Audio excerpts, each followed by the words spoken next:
Hello and welcome. I am doctor Shweta.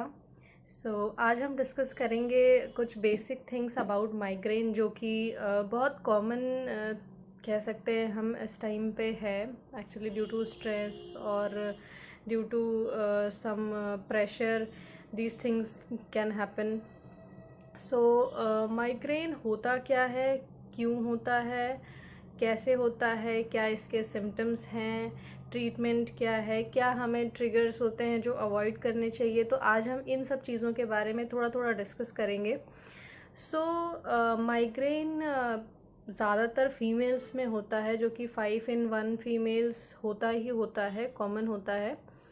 But migraine का जो pen होता है वो कैसे होता है, मैं आपको बता दूं कि जब या तो हमारे फ्रंटल एरिया में होता है या ऑक्सीपिटल में होता है, या one side pains most commonly जो होता है वो वन साइड होता है। और ये पेन 1 से 2 घंटे में धीरे धीरे इंक्रीज़ होना शुरू हो जाता है और अप टू 72 आवर्स तक रहता ही रहता है।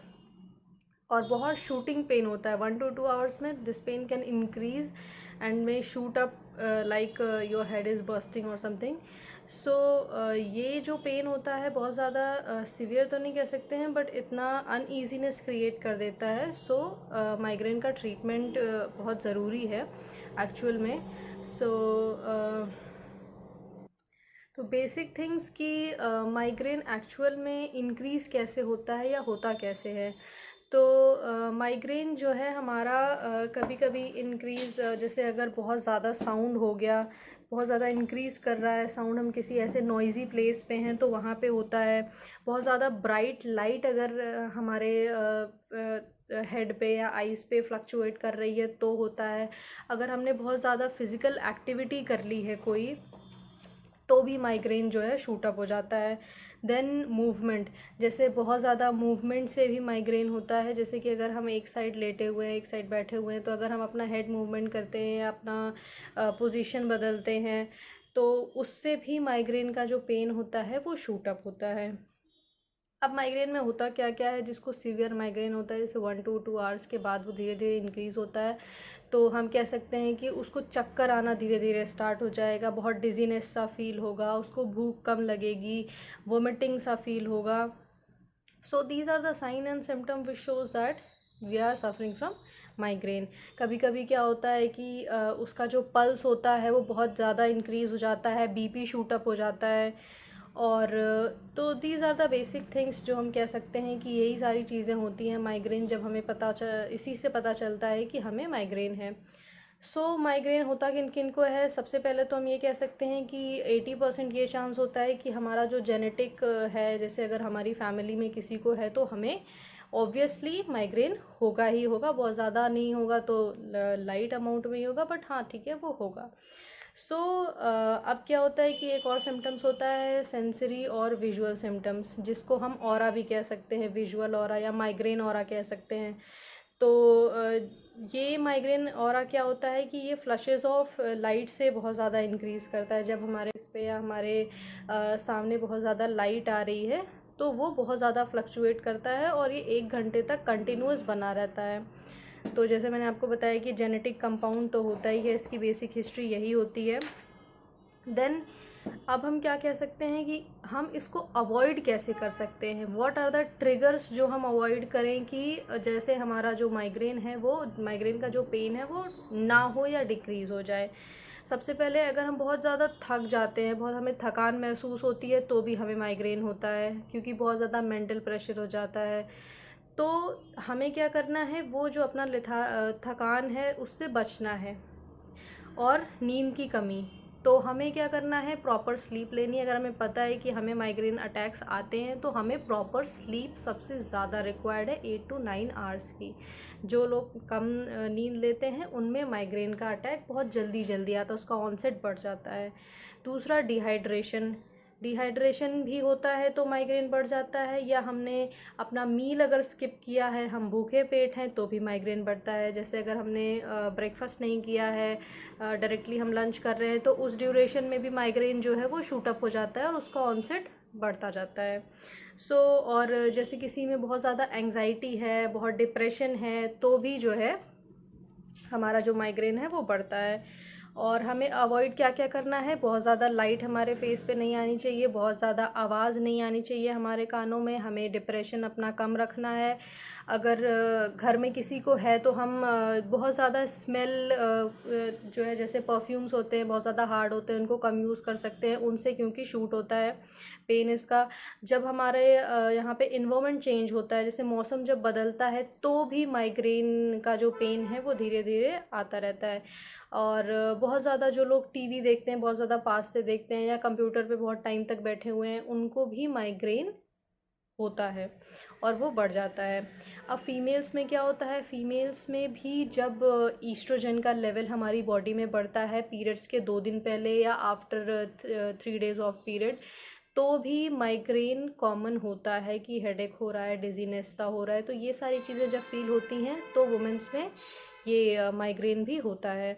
और जो वुमेन्स अगर कॉन्ट्रासेप्टिव पिल्स ले रही हैं उनमें माइग्रेन होता है, या HRT हार्मोन रिप्लेसमेंट थेरेपी जिन्होंने करवाई है या वो करवा रहे हैं, तो उनमें भी माइग्रेन होता है ड्यू टू हार्मोनल डिसबैलेंस। और या तो फिर जो स्लीपिंग पिल्स लेते हैं उनमें भी, क्योंकि ब्लड प्रेशर शूट होता है, तो हमारा जो है वो माइग्रेन का अटैक वो भी बढ़ता है।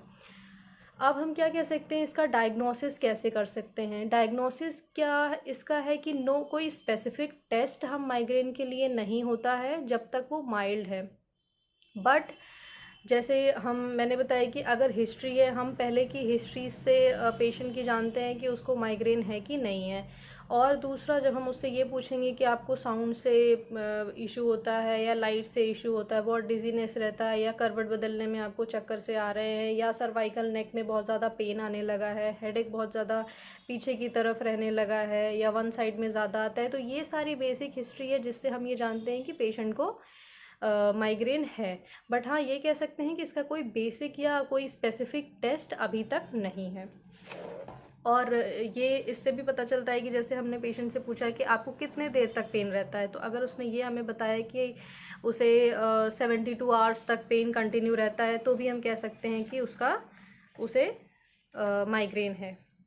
सो अब हम क्या कह सकते हैं कि अगर किसी को बहुत ज़्यादा प्रॉब्लम हो रही है कि उसमें बहुत ज़्यादा सीवियर कंडीशन में वो चला गया है, तो हम क्या कर सकते हैं उसके लिए, कि उसके लिए जो टेस्ट होते हैं वो बेसिकली यही होते हैं जो हम ब्रेन के लिए कराते हैं, कि MRI और CT स्कैन।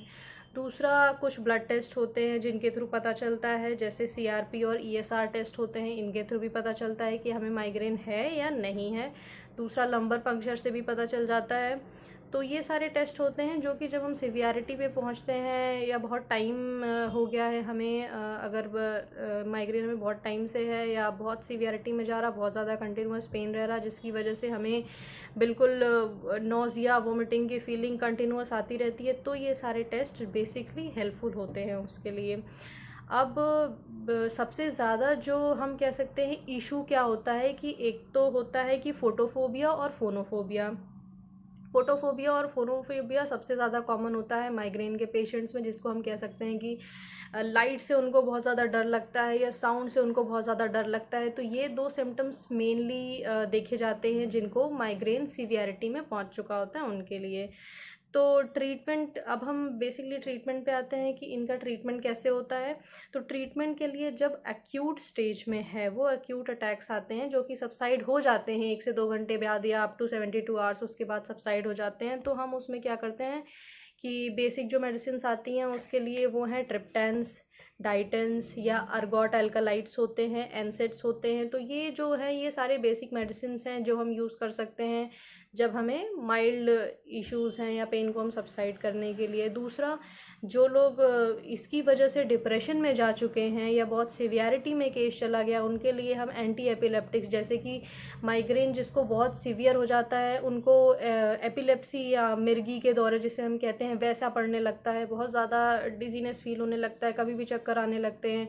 तो ये इश्यूज़ के लिए हम एंटी एपिलेप्टिक ड्रग्स ले सकते हैं, बीटा ब्लॉकर्स ले सकते हैं, ट्रिप्टेंस और एंटी डिप्रेसेंट्स।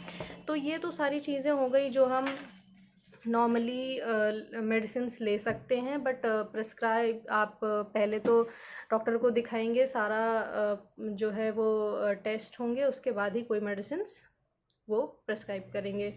सो ये तो सारी ये बेसिक थिंग्स थी जो मैंने आपको बता दी माइग्रेन के बारे में। If you want to know more about that you can comment, और please like and subscribe our channel. Thank you so much, have a nice day.